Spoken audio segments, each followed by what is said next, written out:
ये video BSc या BSc BEd part first के स्टूडेंट्स के लिए है। ठीक है, फर्स्ट ईयर फिजिक्स के अंदर अपना पेपर थर्ड चल रहा है, ऑप्टिक्स। ऑप्टिक्स की यूनिट फर्स्ट और यूनिट फर्स्ट का ये लेक्चर नंबर 3 है। ठीक है, इस लेक्चर में अपन जो है व्यतिकरण की स्थितियों के बारे में चर्चा करेंगे। अपन ने पिछले लेक्चर में पढ़ा था कि दो तरंगे ली थी अपन ने, E1 और E2।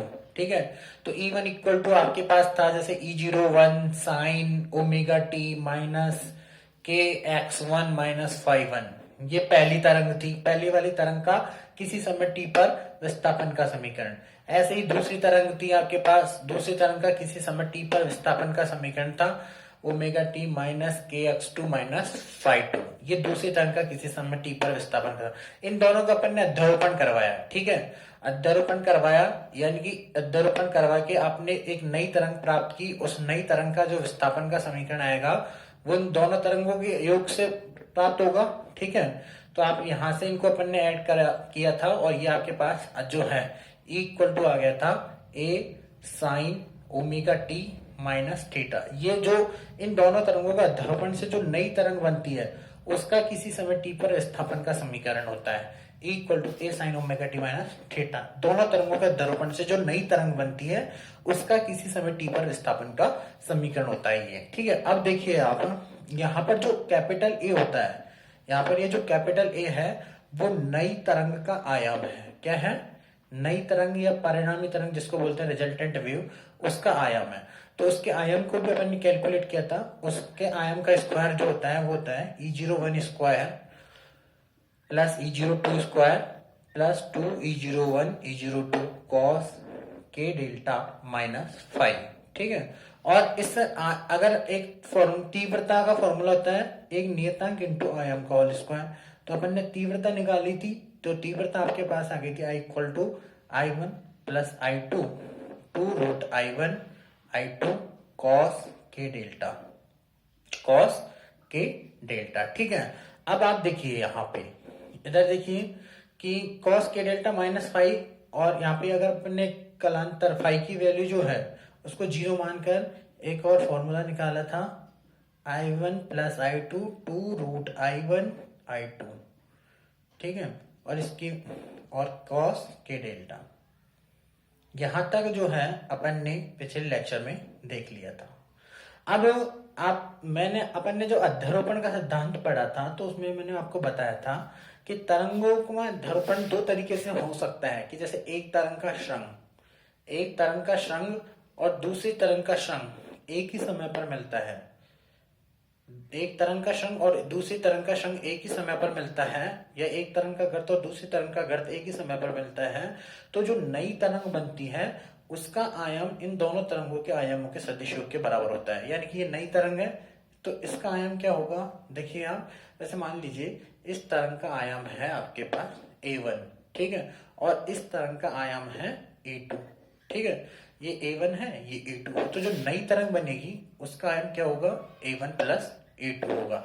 या दूसरी स्थिति में अपन ये देख सकते हैं कि जैसे एक तरंग आपके पास ये है और दूसरी तरंग जो है वो आपके पास ये है। तो नई तरंग जो बन रही है उसका आयाम, जैसे इसका आयाम है आपके पास A1, इसका आयाम है जैसे A2, तो नई तरंग जो बनेगी उसका आयाम क्या होगा, A1 माइनस A2। अगर दोनों लगभग बराबर हैं तो नई तरंग का आयाम क्या हो जाएगा, 0। अब चूंकि तीव्रता जो होती है, तरंग की तीव्रता के इंटू ए स्क्वायर होती है, आयाम का होल स्क्वायर। तो यहाँ पर इस स्थिति में आयाम जो है बढ़ गया, तो इस स्थिति में जो नई तरंग बन रही है उसकी तीव्रता भी बढ़ जाएगी। लेकिन यहाँ पर दो तरंगों के अध्यारोपण से जो नई तरंग बन रही है उसकी तीव्रता कम हो जाएगी। तो तरंगों के अध्यारोपण के कारण, तरंगों के अध्यारोपण के कारण, जुड़ने के कारण, तरंगों के अध्यारोपण के कारण या तरंगों के जुड़ने के कारण जो है तीव्रता का अधिक हो जाना या तीव्रता का कम हो जाना। ठीक है, यही घटना क्या कहलाती है, व्यतिकरण कहलाती है।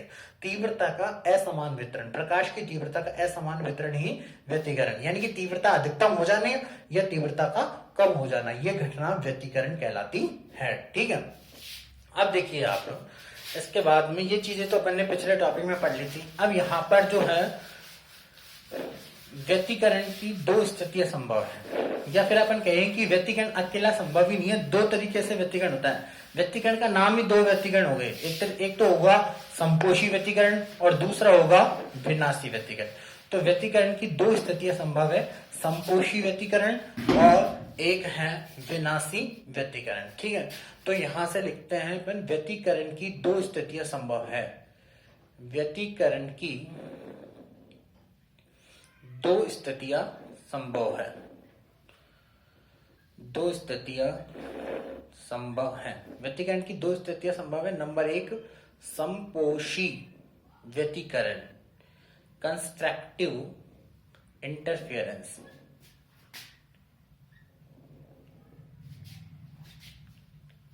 कंस्ट्रक्टिव इंटरफेरेंस, ठीक है। और विनाशी व्यतिकरण, विनाशी व्यतिकरण, डिस्ट्रक्टिव इंटरफेरेंस, डिस्ट्रक्टिव इंटरफेरेंस।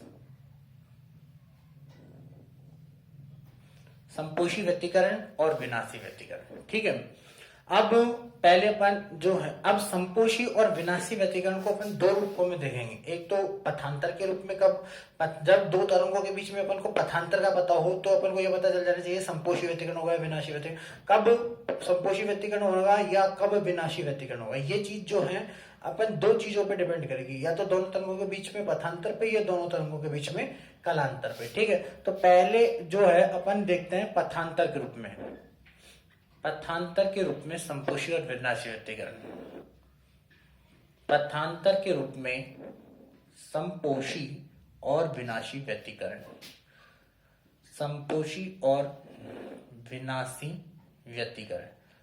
इसको एक काम करिए, आप कैपिटल ए नाम दे दीजिए, पथांतर के रूप में संपोषी और विनाशी व्यतिकरण। ठीक है, अब देखिए आप यहां पर इसका नंबर एक, इसका नंबर एक देखेंगे अपन, तो यहां नंबर एक संपोषी व्यतिकरण, संपोषी व्यतिकरण, संपोषी व्यतिकरण। देखिए, जब दो तरंगों के मध्य पथांतर, जब दो तरंगों के मध्य पथांतर, जब दो तरंगों के मध्य पथांतर, पथांतर को किससे डिनोट करते हैं, इस वाले डेल्टा से डिनोट, जब दो तरंगों के मध्य पथांतर लैम्डा बाई 2, पथांतर लैम्डा बाई 2 का समगुणज, लैम्डा बाई 2 का समगुणज, जब दो तरंगों के मध्य पथांतर लैम्डा बाई 2 का समगुणज होता है तो दोनों तरंगों के अध्यारोपण से, तो दोनों तरंगों के अध्यारोपण से, दोनों तरंगों के अध्यारोपण से संपोषी व्यतिकरण की घटना होती है। दोनों तरंगों के अध्यारोपण से संपोषी व्यतिकरण की घटना होती है, संपोषी व्यतिकरण की घटना होती है। इट मीन्स अपन कह सकते हैं दैट इज, क्या आ जाएगा, पथांतर को डेल्टा से डिनोट करेंगे तो पथांतर लैम्डा बाई 2 का समगुणज, तो 2n सम संख्या है यहाँ पे। ठीक है, जैसे n की वैल्यू आप कुछ भी रख लीजिए, 2n जो आएगा वो सम संख्या ही आएगी। ठीक है, तो लैम्डा का मान ये होना चाहिए, या फिर अपन कह सकते हैं कि ये क्या होना चाहिए, n लैम्डा, क्योंकि 2 से 2 कैंसिल हो जाएगा। ठीक है, अब आपकी जो तीव्रता है, तीव्रता के फॉर्मूले में cos k डेल्टा आ रहा है, तो पहले तो k आना चाहिए यहाँ से, अपन तो k से गुणा करते दोनों तरफ, तो k से गुणा करेंगे यहाँ पे, k डेल्टा इक्वल टू आपके पास यहाँ पर तो k लिख दो, और यहाँ पर आप क्या लिख दीजिए, 2 pi by lambda into N lambda, 2 pi by lambda. Confuse हो जाओ तो एक स्टेप ये और लिख लेना, यहाँ पे lambda equal to N lambda, तो यहाँ पे k, यहाँ तो k लिख दिया और यहाँ पर k की जगह क्या लिख दिया, सिंस k इक्वल टू क्या होता है, 2 पाई बाई लैम्डा, तरंग संचरण नियतांक। ठीक है, तो यहाँ पे अपन ने दोनों तरफ k से गुणा कर दिया एक तरीके से। ठीक है, और यहाँ पे जो है k डेल्टा इक्वल टू आ जाएगा, देखिए लैम्डा से लैम्डा कैंसिल हो जाएगा और ये हो जाएगा 2n पाई। अब cos लगाना है तो cos k delta equal to क्या हो जाएगा, cos 2n पाई। ठीक है, और cos 2n पाई की जो वैल्यू होती है वो हमेशा +1 होती है। कितनी होती है, हमेशा +1 होती है। cos 2n पाई की जो वैल्यू है वो हमेशा +1 होती है। ठीक है, और cos की ये जो +1 वैल्यू है वो मैक्सिमम वैल्यू है। तो जैसे ही आप तीव्रता के फॉर्मूले में, जैसे ही आप तीव्रता के फॉर्मूले में आई की जगह आप कॉस के डेल्टा की जगह आप +1 रखोगे, तो आई जो है वो क्या बन जाएगा, आई मैक्सिमम बन जाएगा। क्या बन जाएगा, आई मैक्सिमम बन जाएगा। ठीक है, तो आपका फॉर्मूला मैं जो है यहां से कर देता हूं अब। ठीक है, इधर से कर देते हैं बाकी का। देखिए यहां से कर देते हैं, तो आपका ये फॉर्मूला हो जाएगा I equal to I1 plus I2 2√I1 I2 और कॉस के डेल्टा से। इस फॉर्मूले से अपने I इक्वल टू क्या आ जाएगा, I1 plus I2 2√I1 I2। इसकी जगह कॉस के डेल्टा की जगह जैसे ही आप +1 रखोगे, आई की जगह क्या बन जाएगा, आई मैक्सिमम बन जाएगा। ठीक है, तो ये आपके पास क्या हो जाएगा, आई मैक्सिमम इक्वल टू, इसको अपन इस तरीके से लिख सकते हैं √I1 का स्क्वायर, इसको लिख सकते हैं √I2 का स्क्वायर प्लस इसको लिख सकते हैं 2√I1 I2। ठीक है, तो ये आ गया आपके पास। देन आई मैक्सिमम, इसको a प्लस बी का होल स्क्वायर से को खोलते हैं तो ये आता है। देखिए आप इसको खोल के देखिए आप, यही आएगा आपके पास। तो ये आई मैक्सिमम की वैल्यू आ गई है। ठीक है, ये आई मैक्सिमम की वैल्यू आ गई आपके पास। क्लियर। यदि I1 और I2 की दोनों की वैल्यू समान हो जाए, यदि I1 और I2, यदि I1 is equal to I2 हो और दोनों को अपन ने किसके इक्वल मान लेते हैं, I0 के बराबर, तो I मैक्सिमम जो है वो क्या आएगा, I0 प्लस I0 2√I0 बन जाएगा, का स्क्वायर करेंगे तो 4I0 आ जाएगा। और ये इसकी आई मैक्सिमम वैल्यू है एक तरीके से। ठीक है, तो यहीं पे लिखा हुआ है, तो ये आ गया आपके पास आई मैक्सिमम। ठीक है बच्चों, तो ये आ गया, ये देखिए। तो एक बार आप जो है ये यहां तक उतार लीजिए।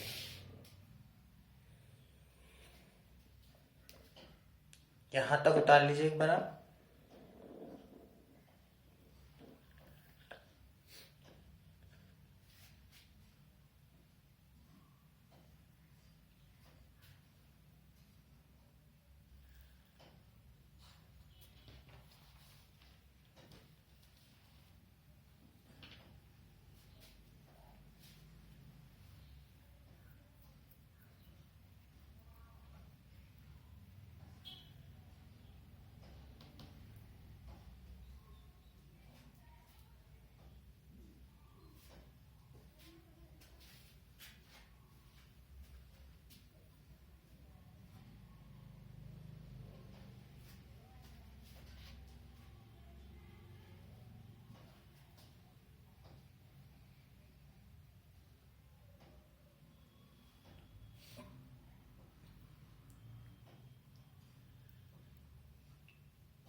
इसको आप लिख लेना। अब देखिए इसके बाद नंबर 2, विनाशी व्यतिकरण। आपको इसी के अंदर परिवर्तन नहीं करना है, मैं जो है इसी के अंदर परिवर्तन कर रहा हूं, लेकिन आपको ये आगे से लिखना है वापस से। ठीक है, ये चीजें जो है आपको इसी के अंदर परिवर्तन नहीं करना है, ध्यान रखना। मैं कर रहा हूं ये परिवर्तन, आप पहले एक बार संतोषी व्यतिकरण को पूरा लिखें, फिर दोबारा जो है विनाशी व्यतिकरण को लिखें। विनाशी व्यतिकरण, ठीक है, जब दो तरंगों के मध्य पथांतर, जब दो तरंगों के मध्य पथांतर डेल्टा λ/2 का विषम गुणज, यहां पे क्या हो जाएगा, समगुणज की जगह विषम गुणज हो जाएगा। ठीक है, समगुणज की जगह विषमगुणज हो जाएगा। ठीक है, होता है तो दोनों तरंगों के अध्यारोपण से विनाशी व्यतिकरण की घटना होती है।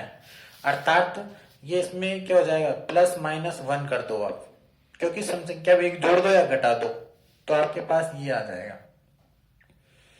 सम संख्या में एक जोड़ देंगे घटा देंगे तो विषम संख्या होती है, तो ये आएगा आपके पास।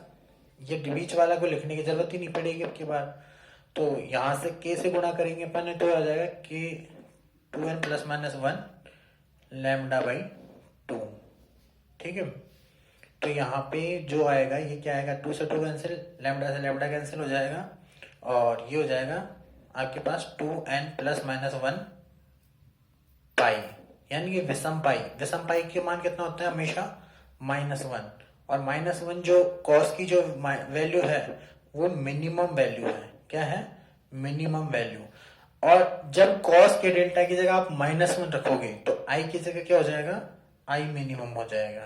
क्या हो जाएगा, आई मिनिमम। तो इस फॉर्मूले से ही अपन करेंगे तो यहाँ पर माइनस आ जाएगा, यहाँ पर मिनिमम आ जाएगा। ये तो सारा मिनिमम मिनिमम हो जाएगा। देखिए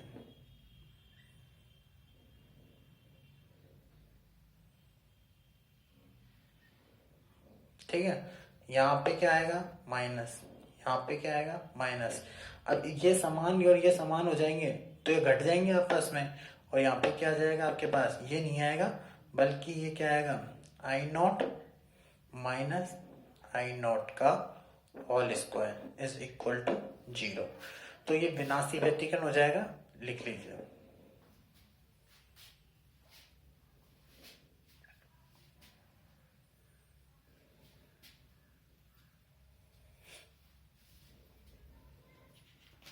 ये पथांतर के रूप में अपन ने संपोषी और विनाशी व्यतिकरण निकाला है।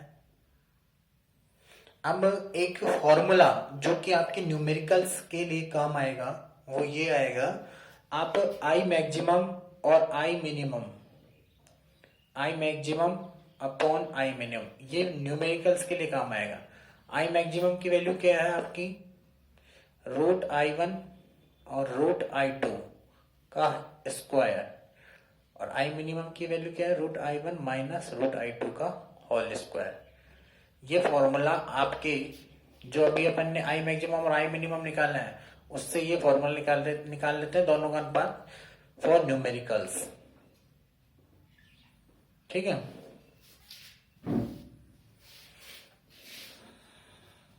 क्वेश्चन सॉल्व करने के लिए आपको ये फॉर्मूला जो है याद डायरेक्ट होना चाहिए।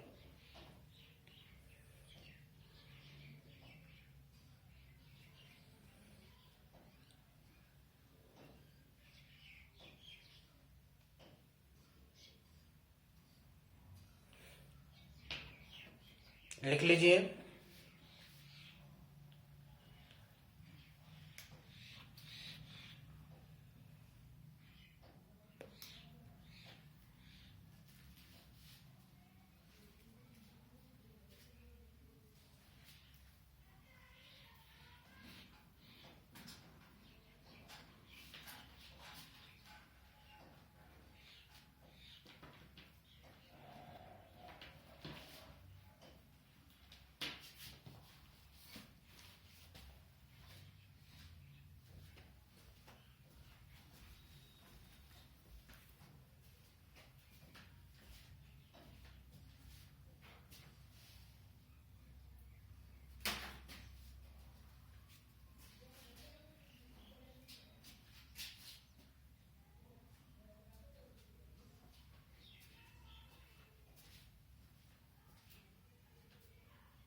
ठीक है बच्चों, अगले लेक्चर में अपन जो कलांतर के रूप में संपोषी और विनाशी व्यतिकरण देखेंगे।